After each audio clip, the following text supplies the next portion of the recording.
Selamat datang di Kampus Pejuang Pendidik, Pendidik Pejuang. Universitas Veteran Bangun Nusantara merupakan institusi pendidikan tinggi yang memiliki motivasi untuk mencetak lulusan yang mandiri, unggul, profesional, berkarakter, dan memiliki nilai-nilai kejuangan.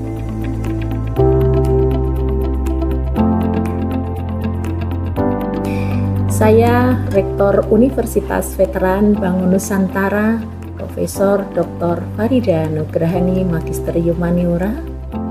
Misi Universitas Veteran Bangun Nusantara adalah terwujudnya universitas yang unggul, berkarakter, mandiri, dan memiliki nilai-nilai kejuangan.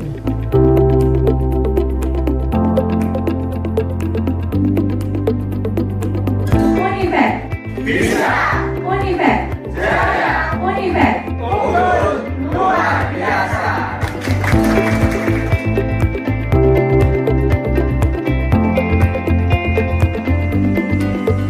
Kampus Universitas Veteran Bangun Nusantara terdiri dari 6 fakultas unggulan dan 1 program pasca sarjana. Univet Bantara memiliki peringkat ke-97 antar perguruan tinggi se-Indonesia, dilansir melalui website EduRank.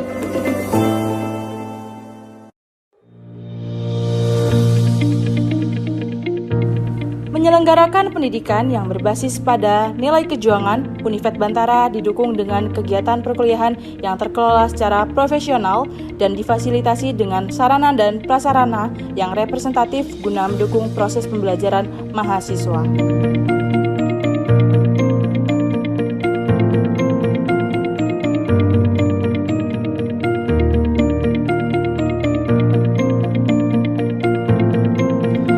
Univet Bantara secara intens melaksanakan penelitian guna menunjang pengembangan iptek dan sosial budaya sekaligus sebagai wadah untuk memberikan kompetensi serta keahlian khusus untuk mahasiswa dalam menyongsong masa depan yang penuh dengan tantangan.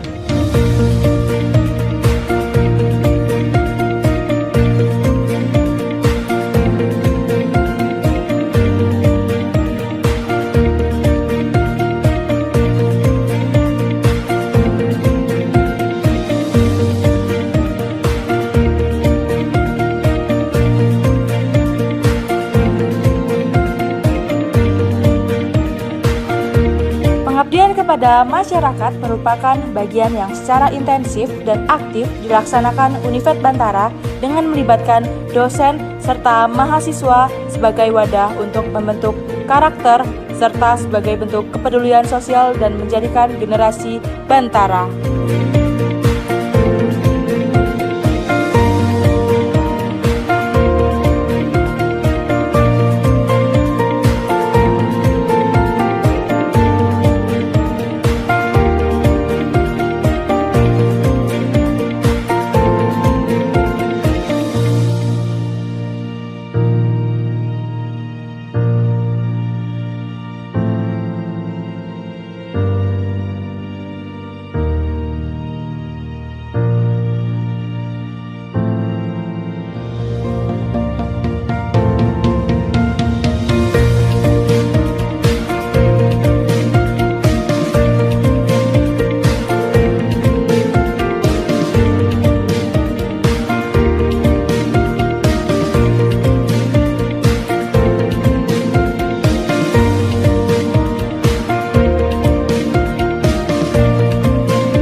Baik, sebelumnya Assalamualaikum warahmatullahi wabarakatuh.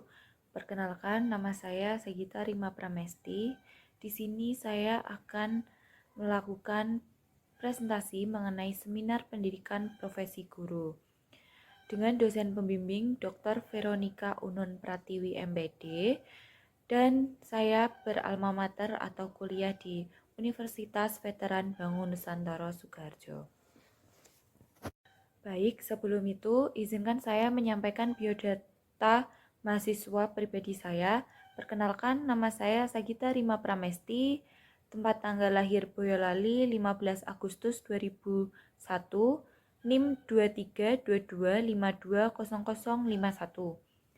Saya menduduki kelas PGSD 1 PPG Prajabatan Univet. Kemudian email pribadi saya sagitarima212@gmail.com dan asal saya dari kota Boyolali. Baik, selanjutnya poin pembahasan yang akan saya paparkan pada pertemuan kali ini. Yang pertama ada identifikasi diri, kemudian ada pengalaman belajar, kemudian pembelajaran bermakna, kemudian desain inovasi dan artefak, selanjutnya refleksi pengalaman selama PPG, dan yang terakhir adalah rencana tindak lanjut. Baik, untuk poin yang pertama yaitu identifikasi diri. Pada poin identifikasi diri ini, saya akan memaparkan mengenai visi dan misi untuk pendidikan di Indonesia. Yang pertama, visi untuk pendidikan di Indonesia. Visi yang saya tawarkan yaitu pendidikan menjadi tempat ternyaman peserta didik dalam belajarnya, guna untuk menciptakan generasi emas yang baik untuk pendidikan di Indonesia. Maksudnya di sini, saya akan berusaha menjadi seorang guru yang bisa memberikan tempat ternyaman peserta didik dalam kegiatan belajarnya, sehingga nantinya kegiatan belajar itu bisa berjalan dengan efektif dan menciptakan peserta didik yang berkualitas untuk generasi emas di negara ini. Kemudian misi untuk mencapai visi tersebut, yang pertama menjadi seorang guru profesional.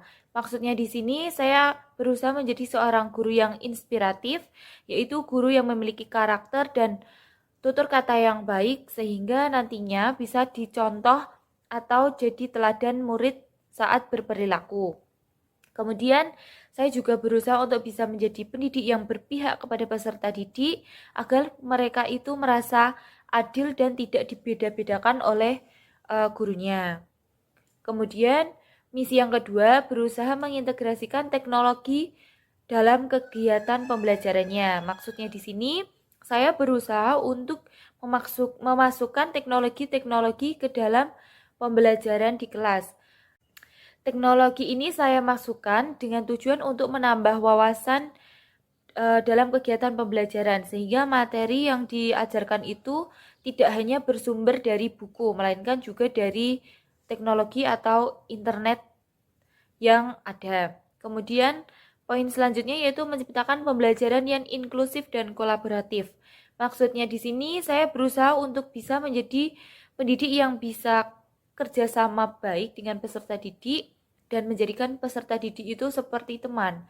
Jadi nantinya peserta didik itu merasa bahwasanya guru itu tidak menakutkan, sehingga mereka itu tidak takut jika ada materi-materi yang kurang dipahami. Poin yang terakhir yaitu merefleksikan kegiatan pembelajaran. Maksudnya di sini saya berusaha untuk selalu melakukan refleksi dalam kegiatan pembelajaran. Karena dengan adanya refleksi ini membantu diri saya untuk mengetahui kekurangan ataupun treatment yang kurang tepat dalam kegiatan pembelajaran, sehingga nantinya bisa ditambah atau di-upgrade treatment-treatment untuk pembelajaran ke depan.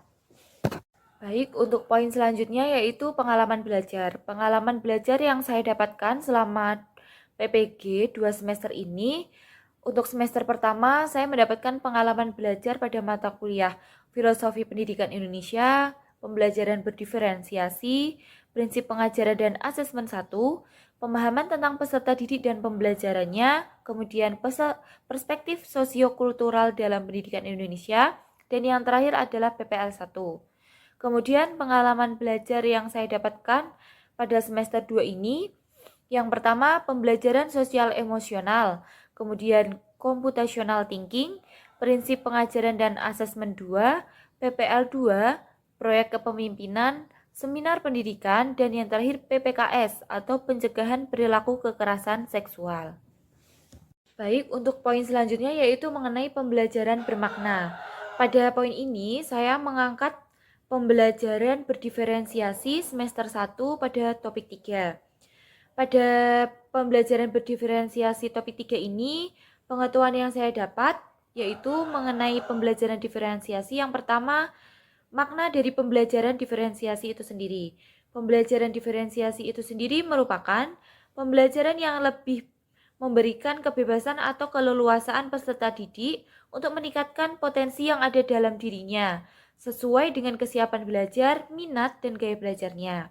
Sehingga pembelajaran berdiferensiasi ini termasuk ke dalam usaha pembelajaran yang menyesuaikan proses pembelajaran di kelasnya guna untuk memenuhi kebutuhan belajar individu setiap peserta didik. Jadi dapat disimpulkan bahwasanya pembelajaran berdiferensiasi ini adalah suatu pembelajaran yang lebih menekankan pada kebutuhan belajar peserta didik. Bisa dilihat dari kesiapan belajarnya, kemudian minat ataupun gaya belajar peserta didik. Hal ini dilakukan dengan tujuan untuk memberikan keadilan atau memenuhi kebutuhan setiap peserta didik yang ada di kelas. Baik, untuk selanjutnya di sini saya akan memaparkan mengenai aspek pembelajaran diferensiasi dan strategi pembelajaran diferensiasi yang sudah saya dapatkan. Untuk yang pertama mengenai aspek pembelajaran diferensiasi itu sendiri, itu terdapat 4 aspek utama. Yang pertama itu ada konten atau isi, kemudian yang kedua ada proses, yang ketiga ada produk, dan yang terakhir itu ada lingkungan belajar. Pada aspek pertama mengenai konten atau isi, ini lebih menekankan pada materi yang akan diajarkan. Nah, pemberian materi ini bisa disesuaikan dengan gaya belajar peserta didik, yaitu misalnya peserta didik dengan gaya belajar visual, maka seorang guru bisa memfasilitasi pemberian materinya itu dengan gambar-gambar. Kemudian untuk peserta didik yang memiliki gaya belajar auditory, maka pemberian materi itu bisa diberikan dengan memutar video-video. Kemudian untuk gaya belajar yang kinestetik, pemberian materinya itu bisa diberikan dengan memberikan games atau pemberian kegiatan-kegiatan yang memunculkan aktivitas peserta didik. Kemudian aspek yang kedua mengenai proses. Pada proses ini lebih menekankan pada kegiatan pembelajarannya. Jadi dalam kegiatan pembelajarannya ini seorang guru harus menentukan strategi pembelajaran. Jadi seorang guru harus memperhatikan strategi pembelajaran yang akan digunakan. Kemudian untuk aspek yang ketiga mengenai produk. Maksudnya di sini lebih menekankan pada hasil belajar peserta didik. Jadi untuk peserta didik yang memiliki gaya belajar visual itu bisa menghasilkan hasil kerja berupa gambar atau menampilkan gambar. Kemudian untuk peserta didik yang gaya belajarnya auditory itu bisa menampilkan hasil kerjanya itu seperti presentasi di depan kelas. Kemudian untuk gaya belajar yang kinestetik, maka peserta didik itu bisa menampilkan hasil belajarnya berupa portofolio atau sebagainya. Kemudian untuk poin yang terakhir yaitu lingkungan belajar itu lebih menekankan pada susunan meja dan kursi di kelas. Jadi mengelompokkan peserta didik berdasarkan tingkat kemampuannya. Untuk selanjutnya yaitu poin strategi pembelajaran berdiferensiasi. Untuk strategi pembelajaran berdiferensiasi yang ditawarkan itu ada strategi PJBL atau Project Based Learning, kemudian ada strategi PBL atau Problem Based Learning, kemudian ada Jigsaw, ada Inquiry, dan lain sebagainya. Nah, selanjutnya dalam kegiatan pembelajaran berdiferensiasi ini untuk menyusun pembelajaran berdiferensiasi yang baik, maka dari itu kita harus memperhatikan hal-hal berikut ini. Yang pertama, mengenali karakteristik peserta didik. Maksudnya, seorang guru itu harus mengenali karakteristik setiap peserta didik karena setiap peserta didik itu memiliki kesiapan dan gaya belajarnya yang berbeda. berbeda-beda.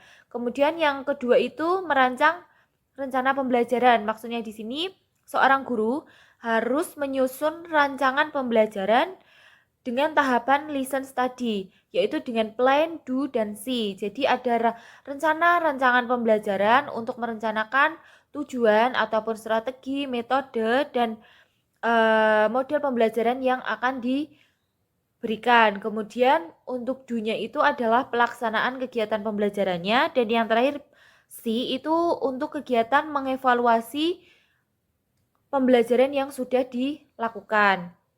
Untuk selanjutnya, kita harus memperhatikan pengimplementasian model pembelajaran. Jadi, seorang guru harus memperhatikan model atau strategi pembelajaran yang akan diberikan kepada peserta didiknya, supaya nantinya bisa mencapai tujuan pembelajaran yang sudah ditentukan sebelumnya. Nah, untuk tahapan terakhir dalam pengimplementasian pembelajaran diferensiasi itu yaitu melakukan refleksi pembelajaran. Maksudnya di sini seorang guru melakukan evaluasi pembelajaran guna untuk mengetahui kekurangan ataupun treatment-treatment yang kurang tepat dalam kegiatan pembelajaran yang sudah dilakukan. Nah, dengan adanya refleksi ini, seorang guru akan mengetahui yaitu keinginan belajar peserta didik ke depannya. Jadi nantinya kita bisa menyesuaikan keinginan belajar peserta didik yang mereka minta guna untuk pelaksanaan pembelajaran selanjutnya. Baik, untuk poin selanjutnya mengenai desain inovasi dan artefak yang saya tawarkan. Artefak yang saya tawarkan mengenai modul ajar yang sudah pernah saya buat, yaitu modul ajar materi pecahan mata pelajaran matematika kelas 2. Di sini saya lebih menekankan pada strategi pembelajaran PBL dan juga aspek konten dan proses dalam kegiatan belajarnya. Nah, pada modul ini, model yang saya gunakan yaitu mengenai PBL. Model pembelajaran PBL ini merupakan model pembelajaran yang lebih mengenalkan kasus atau isu-isu kepada peserta didik. Nah, dengan adanya model ini, mendorong peserta didik untuk bisa berpartisipasi aktif dalam kegiatan pembelajarannya, serta mendorong peserta didik untuk bisa berpikir kritis dalam kegiatan pembelajaran. Nah, penggunaan model pembelajaran PBL ini memiliki kelebihan dan kekurangan. Nah, kelebihannya yaitu bisa melatih peserta didik menjadi lebih aktif, kemudian bisa melatih peserta didik berpikir kritis, dan juga kita dengan penggunaan model ini bisa mengangkat isu-isu yang ada di lingkungan sekitar. Jadi mereka itu merasa lebih dekat dengan permasalahan-permasalahan yang ada di sekelilingnya. Jadi mereka tidak bingung dengan materi yang diajarkan. Kemudian untuk kekurangannya, nah, penggunaan model PBL ini kekurangannya itu membutuhkan waktu yang lama dalam pengimplementasiannya. Kemudian masih ada peserta didik yang mungkin merasa kesulitan dengan dihadapkan kasus-kasus dalam kegiatan pembelajarannya, karena untuk peserta didik yang memiliki mungkin pemahaman ataupun kognitif yang kurang, maka mereka itu cenderung sulit atau cenderung kurang cepat untuk memahami isu-isu atau kasus-kasus yang ditawarkan. Oke, pada modul ajar yang saya tawarkan ini, saya juga menekankan pada aspek pembelajaran diferensiasi. Aspek pembelajaran diferensiasi yang saya tekankan yaitu pada aspek proses dan konten. Pada aspek prosesnya ini, saya lebih menekankan pada sintak-sintak penggunaan model pembelajaran PBL itu sendiri. Kemudian, kalau untuk aspek kontennya, saya lebih memanfaatkan media pembelajaran papan pecahan, di mana dari tes diagnostik yang sudah saya lakukan, pembelajaran di kelas 2 SD Negeri Pengkol 1 ini banyak peserta didik yang memiliki gaya belajar visual dan kinestetik, sehingga saya menggunakan media pembelajaran papan pecahan ini guna untuk memfasilitasi gaya belajar peserta didik tersebut. Dan penggunaan media pembelajaran ini saya gunakan dengan tujuan untuk memotivasi dan juga mendorong peserta didik untuk berpartisipasi aktif dalam kegiatan pembelajarannya. Baik, untuk aspek diferensiasi konten yang saya tawarkan yaitu mengenai penggunaan media pembelajaran atau media permainan papan pecahan. Nah, pada media permainan papan pecahan ini saya gunakan untuk memfasilitasi peserta didik dalam kegiatan belajar pecahan. Nah, kegiatan atau proses penggunaan media permainan papan pecahan ini sendiri yaitu saya akan mengelompokkan peserta didik berdasarkan gaya belajarnya. Ada yang visual dan juga ada yang kinestetik. Nah, kemudian setelah itu saya juga mengkolaborasikan media permainan ini dengan Spinwheel. Jadi, setiap nama kelompok peserta didiknya itu saya masukkan ke Spinwheel, kemudian kita klik dan itu nanti akan berputar, dan kelompok yang mendapat atau kelompok yang ditunjuk dari setelah memutar Spinwheel tersebut yaitu kelompok yang menyelesaikan atau yang mengerjakan soal yang ada di papan pecahan tersebut. Nah, penggunaan papan pecahan ini saya gunakan dengan tujuan untuk meningkatkan dan memotivasi peserta didik dalam kegiatan belajar matematika. Baik, selanjutnya mengenai artefak yang saya tawarkan yaitu artikel dan LOA. Nah, artikel yang saya buat ini berjudul Penggunaan Media Permainan Papan Pecahan Membantu Meningkatkan Hasil Belajar Literasi Numerasi Siswa Kelas 2 SD Negeri Pengkol 01 Kota Sukoharjo. Nah, sebelumnya sudah saya jelaskan mengenai media pembelajaran yang saya tawarkan, yaitu media papan pecahan, di mana media papan pecahan ini mendorong peserta didik yang memiliki gaya belajar kinestetik ataupun visual dalam kegiatan pembelajaran pecahan itu sendiri. Nah, terbukti dari adanya penelitian yang sudah saya lakukan dalam pembuatan artikel ini bahwasanya peserta didik saat difasilitasi dengan menggunakan media permainan papan pecahan ini lebih menunjukkan hasil belajarnya itu lebih baik. Jadi ada peningkatan dalam kegiatan belajarnya dibandingkan dengan pemberian materi tidak menggunakan media permainan papan pecahan ini. Nah, di sampingnya itu terdapat LOA yang saya berikan atau saya cantumkan, yaitu LOA mengenai artikel yang sudah saya submit pada Jurnal Pendidikan Tambusai. Baik, di sini saya akan mengulas sedikit mengenai artefak artikel yang saya berikan. Pada artikel ini, poin pembahasan yang saya tekankan mengenai penerapan strategi pembelajaran materi pecahan itu sendiri. Kemudian yang kedua ada pengimplementasian konten atau media. Dalam penerapan strategi pembelajarannya itu, saya lebih menekankan pada strategi pembelajaran PBL. Jadi, dengan adanya strategi pembelajaran ini, saya pada awal kegiatan pembelajarannya itu, saya lebih memfasilitasi peserta didik untuk memecahkan masalah-masalah mengenai pecahan yang ada di lingkungan sekitar atau pecahan-pecahan yang dapat dijumpai di kehidupannya sekitar. Kemudian, poin pembahasan artikel yang kedua itu mengenai pengimplementasian konten atau media. Jadi, lebih menekankan pada penggunaan media permainan papan pecahan. Nah, pada artikel ini juga terbukti papan pecahan itu dapat mendorong atau meningkatkan hasil belajar peserta didik, khususnya pada literasi numerasi mengenai materi pecahan. Baik, selanjutnya yaitu manfaat adanya artefak ini. Yang pertama itu untuk guru, dan yang kedua untuk peserta didik, yang terakhir untuk masyarakat. Poin pertama yaitu manfaat artefak untuk guru.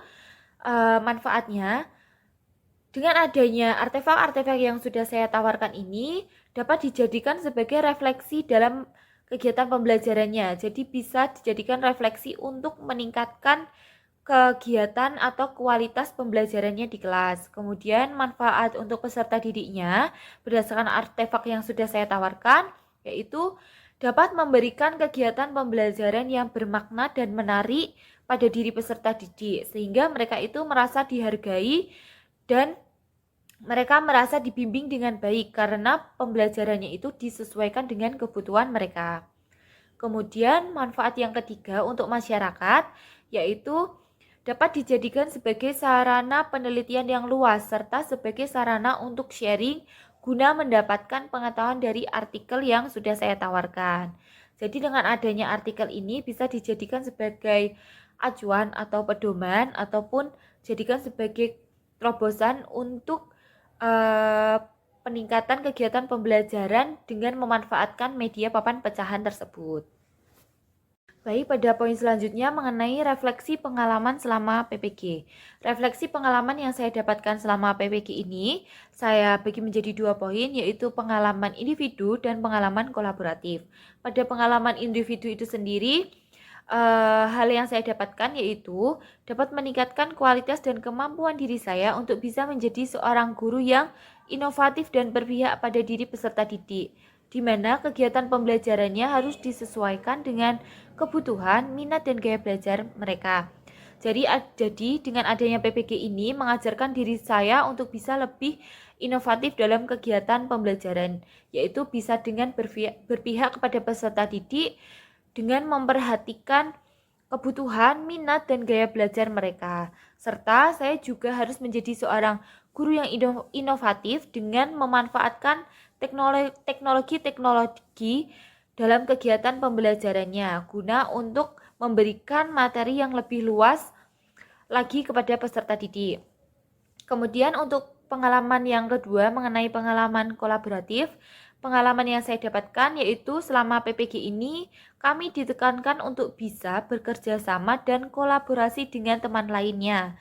Jadi dengan adanya kolaborasi dan kerjasama ini dilakukan dengan tujuan untuk menghasilkan suatu inovasi yang baik, yaitu dengan tujuan untuk menciptakan pembelajaran yang baik dan berkualitas ke depannya. Baik, pada poin selanjutnya mengenai rencana tindak lanjut. Pada rencana tindak lanjut ini, yaitu rencana tindak lanjut yang saya tawarkan setelah menyelesaikan seminar pada topik ini, saya berusaha untuk bisa menjadi seorang guru yang adil dan tanggap terhadap kebutuhan belajar peserta didik, di mana setiap peserta didik itu memiliki kesiapan belajar, gaya belajar, dan minat yang berbeda-beda. Kemudian setelah adanya PPG ini, saya juga bertekad untuk bisa mengimplementasikan pembelajaran diferensiasi yang sudah saya paparkan sebelumnya untuk pembelajaran saya kelak. Serta saya juga berusaha untuk bisa menyusun rencana pembelajaran yang disesuaikan dengan pedoman pembelajaran berdiferensiasi yang sudah dipaparkan sebelumnya. Baik, cukup sekian presentasi dari saya mengenai seminar pendidikan profesi guru. Kurang dan lebihnya saya mohon maaf. Wassalamualaikum warahmatullahi wabarakatuh.